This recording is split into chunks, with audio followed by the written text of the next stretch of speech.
Oi, gente, e aí, como vocês estão? Tranquilos? Aqui quem fala é o Lucas e bora pra mais um react no canal.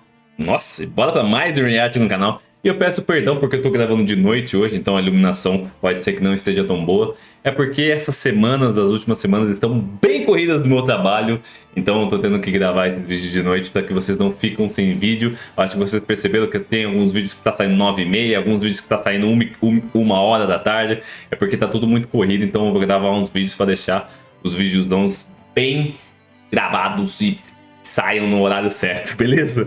E dessa vez a gente vai estar conferindo o vídeo do nosso querido canal Mangaqê. Revelado o significado da morte de Zoda e Kaido confirmado o mais forte da história, SBS 102. O que eu estranhei é que esses dias ele lançou o SBS 125. Eu não sei se ele faz uma ordem cronológica, eu acredito que sim, mas pode ser que ele tenha relançado esse SBS aqui. Como eu não conferi, eu vou estar trazendo aqui para vocês, beleza? Então, se você já é inscrito no canal, por favor, deixa o like no vídeo porque ajuda demais a divulgação. E se você ainda não é inscrito, o que você está fazendo da sua vida? Inscreva-se, ative as notificações e receba vídeo todos os dias, beleza? Então, go! Preparadas, senhoritas e senhoritos, então bora conferir. Revelado o significado da morte de Zoro e Kaido confirmado o mais forte da história, SBS 102, Evandro, canal Mangaqê.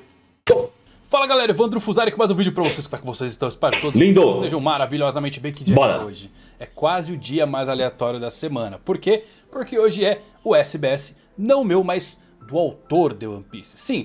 Entendi! Respondi É do autor, que foda! Entendi. Ele rapidinho, então foi o SBS 102 do autor e ele faz o SBS 125, mas é um vídeo novo, então bora! Mesmo assim, e traz algumas informações curiosas. Para quem não sabe o que é o SBS, é um campo de perguntas e respostas que sai em cada novo volume lançado de One Piece. Acabou de sair o volume 102. São mais de 100 volumes lançados, então se é um novo. E o Oda ele pega as cartas dos fãs e tira algumas dúvidas. E sim, tem coisas pra lá de interessantes nessas respostas. Eu compilei as melhores aqui pra vocês e também vou adicionar algumas coisas da One Piece Magazine volume 14, que é uma revista totalmente voltada para curiosidades dos bastidores do mundo de One Piece. E temos algumas confirmações ali, como Kaido sendo dito como o mais forte da história. Sim, mais forte que Joy Boy do passado, Barba Branca no auge, Roger.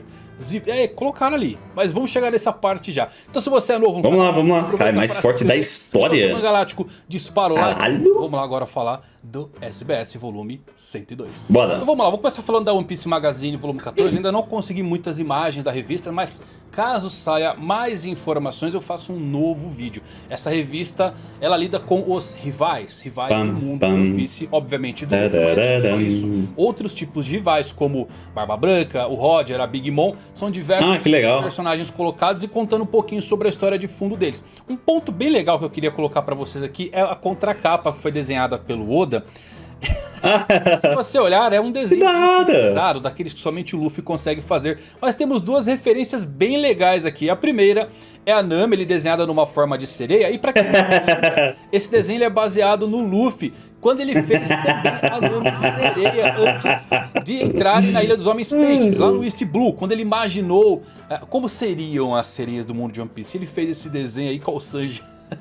Rodeou e o Oda colocou aqui como um easter egg. Temos uma outra referência bem legal nesse desenho aqui, que é o desenho do Frank. Se você voltar lá em Water 7, antes de chegar nesse ponto, o Luffy ele fez um desenho de como deveria ser o carpinteiro do bando. Eu adoro essas coisas, ficou muito legal esses desenhos. Ficou muito foda, velho. Bom ver que Eiichiro Oda até em um simples desenho para uma contracapa de revista, ele é foda, coloca esses pequenos detalhes. Ele é foda, ele é foda. Aí pelos passarinhos, mas eles estão ansiosos para ouvir a notícia sobre Kaido, a criatura mais forte da história. Sim, é isso que eu vou falar agora. Temos os rascunhos de Onigashima, de Kaido, alguns pontos interessantes contando toda a trajetória, até uma timeline de Kaido na história de One Piece. Que da hora. Nas cruzes de Onigashima temos escrito assim: a base onde Kaido, a criatura mais forte da história, vive. Exatamente. Caralho, da história. Nos esboços de Onigashima, esboços originais de Eiichiro Oda, então não foi colocado por nenhum editor.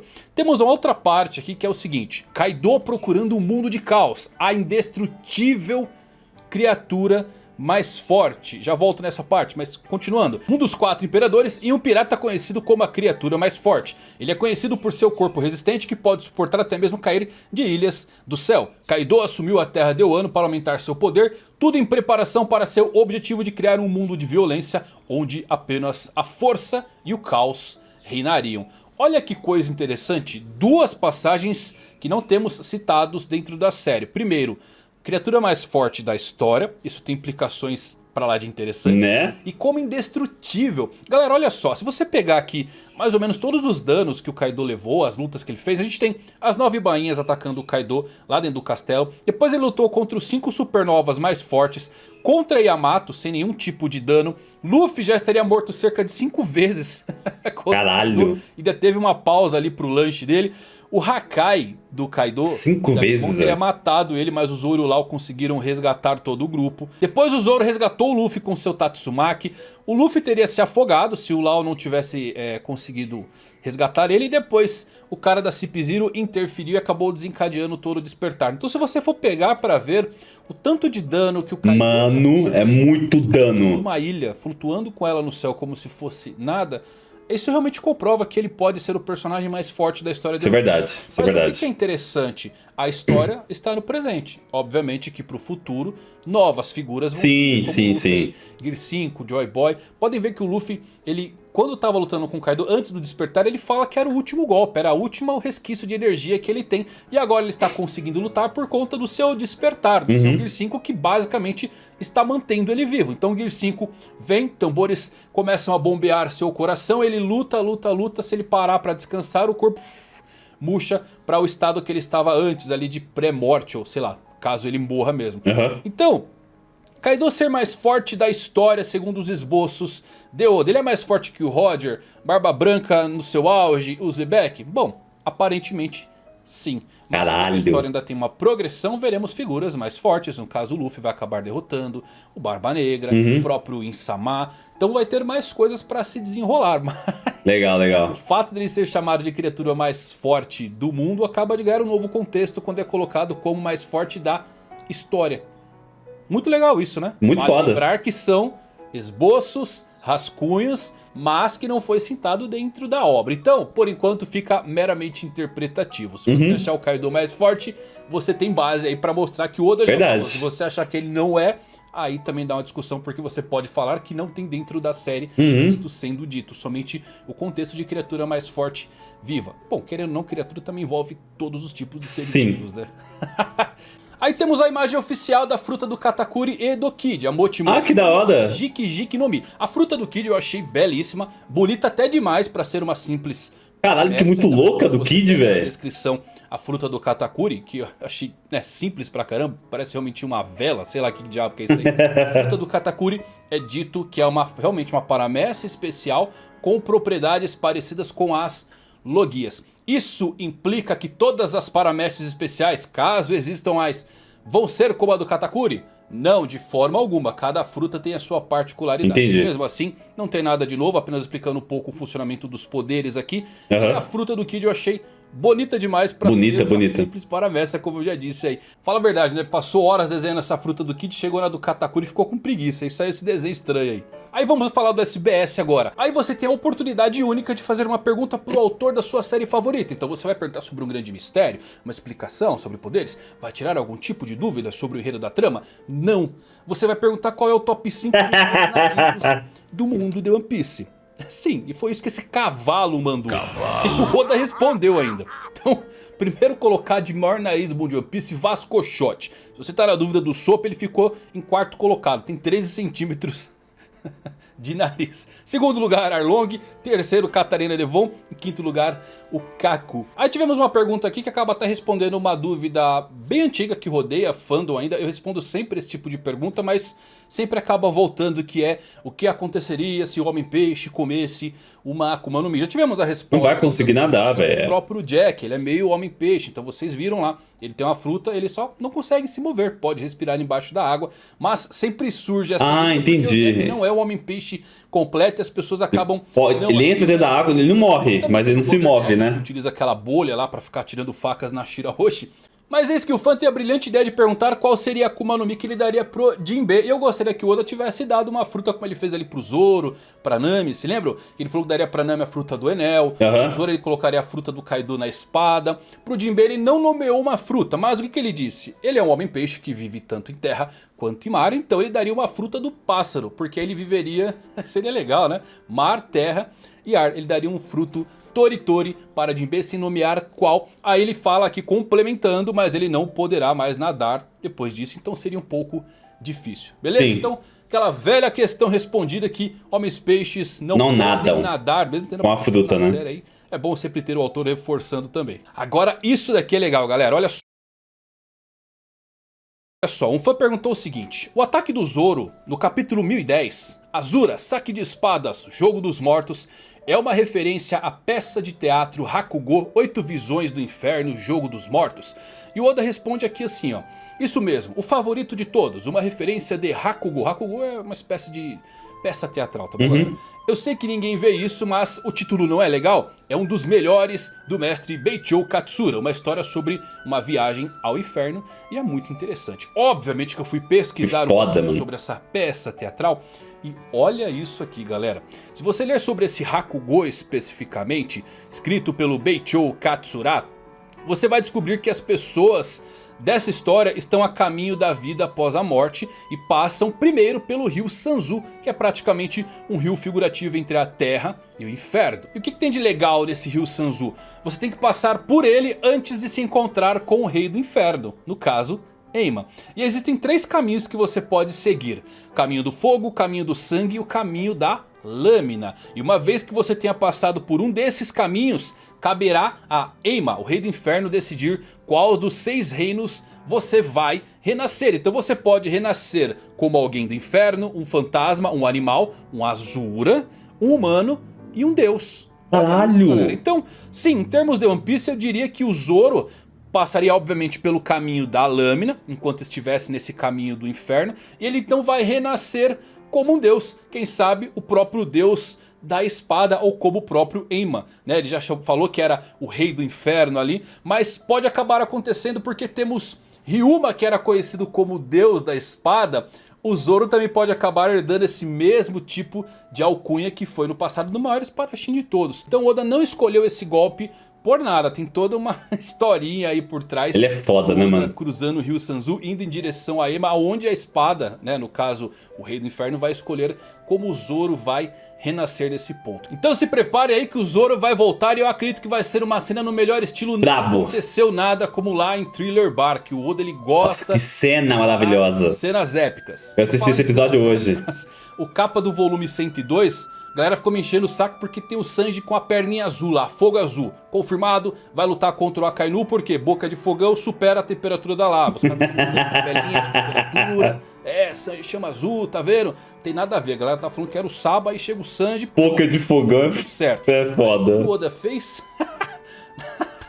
Na contracapa, ele tirou o Sanji. Ele colocou o Pandaman com o corpo do Zoro. Os fãs do Sanji nesse momento vão chorar no chuveiro, porque ele escolheu especificamente tirar a chama azul para colocar o Pandaman com o corpo do Zoro na contracapa. Aí uma outra coisa legal que o Oda revelou que a tripulação do Capitão Kid tem 31 membros, apenas 22 foram revelados. E o Oda disse que não é importante conhecer todos eles. É legal que os nomes dos tripulantes dos Piratas Kid envolvem música. Olha que coisa legal. Quem assistiu aí os outros vídeos, se lembra que eu falei que os Yonkous tinham toda uma temática que envolvia festas? Então o Shanks era bebida, tínhamos a Big Mom que era comida, aí temos o Kaido que são jogos, e agora temos os Piratas Kid que envolvem música, caminhando realmente para a maior festa do mundo do One Piece. Nossa, pior. Encontrar o tesouro One Piece. Achei muito interessante isso. Não sei porque o Oda colocar 22 membros nomeados e falar que tem 31. Se ele fala que não precisa prestar atenção pior, né? neles. Aí essa pergunta aqui é bem legal. Eu mesmo nunca me perguntei sobre isso, mas o fã perguntou o seguinte: sempre me interessei em saber desde quando o Luffy começou a usar a palavra Rei dos Piratas pela primeira vez. E o Oda responde o seguinte: no capítulo que conta sua história com Shanks, ele certamente não mencionou que estava no navio do Rei dos Piratas, se referindo ao Shanks. Ou seja, o Luffy não ouviu isso do Ruivo, olha que legal. Antes de Luffy conhecer Shanks, Garp disse a ele para se tornar um fuzileiro naval, um marinheiro, mas o Luffy se opôs a isso e queria se aventurar livremente.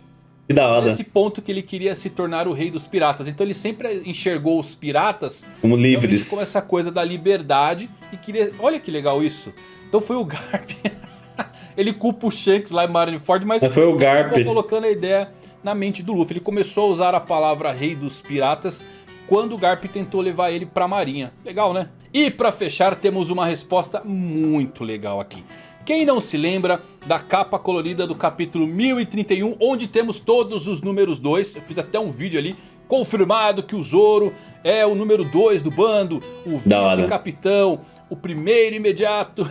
Não é nada disso. Olha que legal. O fã perguntou o seguinte: a julgar pelas cores do capítulo 1031, o número 2 dos Piratas do Coração seria o Beppo. Eu sempre pensei que o Pinguim e o Sati fossem os números 2. Então o Beppo na forma Sulong é o mais forte deles? E Oda responde o seguinte, falando sobre essa capa colorida: e o mesmo vale para o Zoro. Nem todos lá ocupam o cargo de vice-capitão. Então o Zoro não é vice-capitão, meus amigos. Eles são apenas os número 2 que eu escolhi. Pinguim e Sati são mais confiáveis em circunstâncias normais, mas esses dois viram a transformação Sulong de Beppo, então eles reconhecem que o combate sábio do Beppo é superior. Olha aí, galera, então o Zoro não é vice-capitão, primeiro imediato, não está confirmado nessa capa. O Oda agora escolheu eles realmente como sendo o número 2, mas isso não quer dizer nada. Os únicos vice-capitães confirmados dentro da série: Ben Beckman e Silvers Rayleigh. Perfeito? Somente esses dois. Ah, somente esses dois? Faz total sentido. Eu fiquei muito confuso quando ela saiu, principalmente por termos o Shiryu da Chuva como sendo um vice-capitão. Eu nunca enxerguei isso, afinal o Jesus Burgess faz mais sentido como sendo o vice-capitão do Barba Negra. Ele é o primeiro capitão titânico. Mas o que acontece? Então como é que fica essa classificação? Todos são números 2, muito ligado mais a essa parte da força. O Zoro é o lutador da equipe, sempre foi e sempre será, isso tem dentro da história, ok? Katakuri é oficial, ele é um comandante doce. Na minha opinião, o primeiro imediato, vice-capitão da Big Mom é e sempre será o Strausen. Afinal eles formaram juntos os piratas da Big Mom. Ele nem é o irmão mais velho, temos o Perospero ainda acima dele nessa parte de idade. Então eu sempre enxerguei também esse ponto. O Katakuri não tem como ele ser vice-capitão, ele é um comandante doce. E a hierarquia ali é a mesma para todos. Beleza, agora o Oda respondeu e agora entendi realmente o que ele quis dizer. São segundos mais fortes. Bom, o King, ele é o líder realmente de todos os Piratas das Feras, logo abaixo do Kaido. Vemos que faz sentido ele ser o vice-capitão, primeiro imediato, tá? Porque tivemos um mini flashback dos dois se conheceram antes da formação dos Piratas das Feras. Shiryu é o capitão do segundo navio, o primeiro é o Jesus Burguês. O Killer também é dito como lutador, não foi mencionado como sendo vice-capitão ou primeiro imediato, mas faz muito sentido que talvez ele realmente faça um papel muito parecido com o do Zoro e não nessa parte de liderança. Porque dentro dos Chapéus de Palha, se você for pegar pra ver, a Nami faz muito mais sentido nessa parte de liderança. O Zoro é o primeiro companheiro do Luffy, isso é inegável. Sim. Ele foi o primeiro a entrar no bando, já foi chamado de primeiro imediato por outros piratas, lá em Shabold, pelo próprio Barto. Só que o Luffy nunca se referiu a ele dessa forma, isso é como as pessoas enxergam. E o Oda acabou de dizer que ele não é vice-capitão, tá bom? O Sabo, ele é o chefe maior, é o segundo no comando, também não é vice-capitão, afinal... Nem existe isso, né? O Beppo também é lutador, só que ele é o segundo aqui. E o Marco, comandante da primeira divisão do Barba Branca. Sim. Que tinha essa parte brabo, diferenciada na sua tripulação. Era uma verdadeira frota, é mais parecida aqui com a do Barba Negra. Então, meus amigos, confirmadíssimo que Zoro não é o vice-capitão. Mas de boa. De Palha. Primeiro companheiro sim, primeiro imediato, com uma função de primeiro imediato. Pode ser. Não, cai mais para outros personagens que acabam sempre dividindo essa tarefa. O Zoro pode liderar muito bem a tripulação caso o Luffy não esteja. Mas já vimos o Sanji fazer isso muito bem. Quando ele pega ali para liderar, para tomar decisões. O Sanji também é muito mais eficaz. Isso que é legal da tripulação do Luffy. Não é estabelecido o que cada um tem que fazer, apesar de eles terem as suas profissões maiores. Cozinheiro, temos o carpinteiro, temos aí A navegadora. nosso lutador. Beleza? Confirmado Beleza. então, pelo SBS. Espero que vocês tenham gostado. Se Top! você chegou até aqui nesse vídeo, então um salve pra você. Acha que o Kaido é a criatura mais forte da história? O que você acha? Deixa aqui embaixo. Vamos conversar. Até a próxima. Valeu por assistir. Tchau. Bom, então na realidade eu havia me confundido com o vídeo. Esse SBS que ele fez a análise é o SBS original do Oda. E existe o SBS que o nosso querido Evandro do canal Mangaka também faz, que é o SBS 125. Mas voltando ao vídeo dele, e ele falando principalmente sobre o Kaido. Será que realmente nos primeiros esboços ali o Oda colocando como o Kaido, o personagem mais forte da história de One Piece? Mano, o que ele falou sobre todas as batalhas que o Kaido enfrentou desde o início, quando eu acho que aquelas batalhas ali começaram provavelmente quando o Luffy deve ter chegado ao Wano. Meu, ele já passou por muitas batalhas e ele ainda tá lutando com o Luffy Gear 5, velho. Tipo, mano, é isso que vocês têm que avaliar. Todas as batalhas que ele passou, lutou com o Luffy Gear 4, tá lutando com o Luffy Gear 5. Pode ser que ele perca, pode ser que ele perca, mas... Meu, eu acho que caso ele não seja o mais forte da história, com certeza ele tá no top 3. Porque, mano, a resistência dele provavelmente é a número 1 do One Piece inteiro. Acredito eu que você tem que concordar. Eita, eu acredito eu que vocês têm que concordar com isso. Porque, mano, é um cara extremamente resistente. Ele tá lutando há muito tempo e o cara não tomba, velho. Extremamente apelão. E ele comentou também um pouquinho sobre o fato do Zoro não ser o primeiro imediato ou o vice-capitão. Eu vou mais na questão do Chapéu de Palha que comentou sobre não ter esse tipo de hierarquia nos Mugiwaras. Mas eu entendo, conforme o canal Mangaka e o Chapéu de Palha falou, que provavelmente se tivesse, provavelmente poderia ser a Nami. E ele até citou o Sanji ali em algumas ocasiões, dando ordens, comandando ali os Mugiwaras, muito provavelmente em alguma eventual ausência do Luffy. Então achei da hora também essa parte. E outra parte que eu achei meio bizarra, que seria... tipo, o renascer do Zoro, porque conforme ele explicou ali, aparentemente o nome do Zoro ele foi criado e baseado, né, numa obra de teatro do mundo real, do nosso mundo, e aí essa obra, ela aparentemente os personagens morrem e depois eles revivem, sei lá, como bicho, como humano e como um deus. Tipo, não seria estranho a gente ver o Zoro revivendo, tipo, meu... Só de falar a palavra reviver eu já fico meio... O Zoro ele é brabo porque ele é brabo. Então eu acho que assim, alterar qualquer tipo de coisa no contexto da história do personagem eu já fico meio assim. Eu acho que na realidade, sei lá, às vezes aquilo ali podia ser uma coisa da cabeça dele. Mas mano, não mexe com o personagem. Pelo menos eu penso dessa forma. Tipo, sei lá, mudar ele. Ah não, agora ele é um deus da luta. Ou agora ele é o super humano. Mano... Eu particularmente não iria gostar, mas o Oda é o criador da história e acredito que ele, mais do que ninguém, sabe o que ele tá fazendo com o futuro de One Piece. Beleza? Então é isso, lembrando que o segundo link na descrição é o link do nosso querido canal Mangaka. Se você puder deixar um like lá no vídeo dele, deixar um like aqui no meu vídeo, é o melhor dos mundos, beleza? Então é isso, muito obrigado, valeu, falou e até o próximo vídeo. E agora que eu tô virando seu, o Obedo morreu. Só esquece do passado, vamos focar no presente. Eu tenho um plano, foco no plano, te soco e juro que eu vou te trazer aqui pra mim. Isso nunca que vai ficar assim. Só perda, só falta, isso me